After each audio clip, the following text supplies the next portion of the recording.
পার্থিব ধন সম্পদ, পদমর্যাদা বা সামাজিক প্রতিপত্তিকে মানুষ সাধারণত সাফল্য মনে করে, কিন্তু আল্লাহর কাছে প্রকৃত সাফল্য হলো পরকালীন মুক্তি বা জান্নাত লাভ। যার প্রকৃত সাফল্য অর্জন করে তারা হলেন নেককার বান্দা।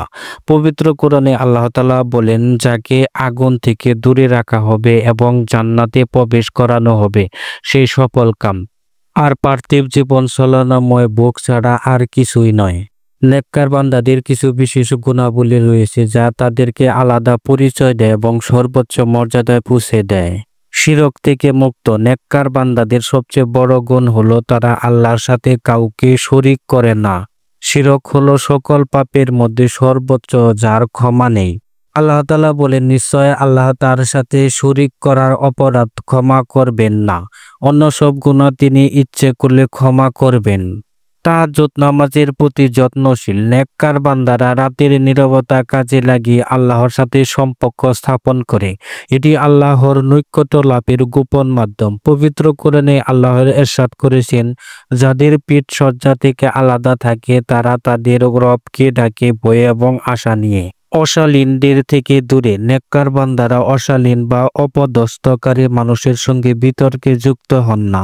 তারা বড্ড শান্তভাবে তাদের থেকে দূরে থাকেন।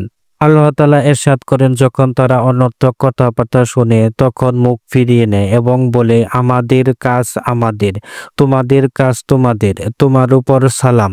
আমরা অজ্ঞদের সহচর হই না। বিনয় ও নর্ম অহংকার থেকে মুক্ত নেককার বান্দারা পৃথিবীতে বিনয় ও নম্রভাবে চলাফেরা করেন।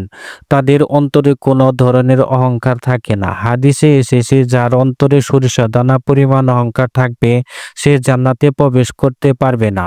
আল্লাহ তাআলা বলেন, জমিনে গর্ব ভরে চলাফেরা করো না। তুমি কখনো জমিনকে বিদীর্ণ করতে পারবে না, আর উচ্চতায় পর্বতের ন্যায় হতে পারবে না। অপচয় ও কৃপণতা থেকে দূরে নেককার বান্দারা সম্পদ ব্যয় মধ্যপন্থী হন। তারা অপচয় করেন না, কৃপণতাও প্রদর্শন করে না। পবিত্র কোরআনে ইরশাদ রয়েছে, যখন তারা ব্যয় করে তারা অপচয় করেন না, কৃপণতাও করেন না, বরং মধ্যপন্থা অবলম্বন করেন। গুরুতর পাপ থেকে আত্মরক্ষা নেককার বান্দারা খুন ও ব্যভিচার থেকে নিজেদের রক্ষা করেন। আল্লাহ তাআলা বলেন, যে ইচ্ছাকৃতভাবে একজন মুমিনকে হত্যা করবে তার শাস্তি হলো জাহান্নাম। হাদিসে বর্ণিত রয়েছে, যে ব্যক্তি ব্যভিচারে লিপ্ত হয় তার অন্তরের ঈমান ক্ষয় হয়।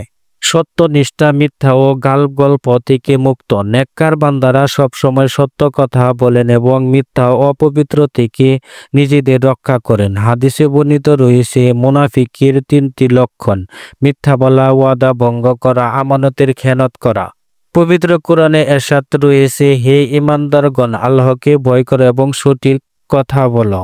পরিবার ও সমাজের জন্য দোয়া নেককার বান্দারা শুধু নিজের জন্য দোয়া করেন না, বরং পরিবার সমাজকে নেক কাজের প্রতি উৎসাহিত করেন।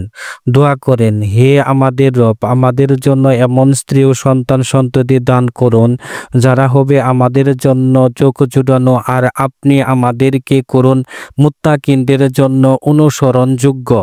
নেককার বান্দাদের এই গুণাবলী কোনো অতিমানবিক ক্ষমতা নয়। এগুলো আল্লাহর সাহায্য, নিয়মিত চেষ্টা, সততা ও দ্বীনের প্রতি আনুগত্যের ফল। প্রতিটি মুসলিমের উচিত এই গুণগুলো নিজ জীবনের ধারণের সর্বোচ্চ চেষ্টা করা এবং আল্লাহর কাছে সাহায্য প্রার্থনা করা। আল্লাহ তাআলা আমাদেরকে তার প্রিয় নেককার বান্দাদের কাতারে অন্তর্ভুক্ত করুন। আমিন।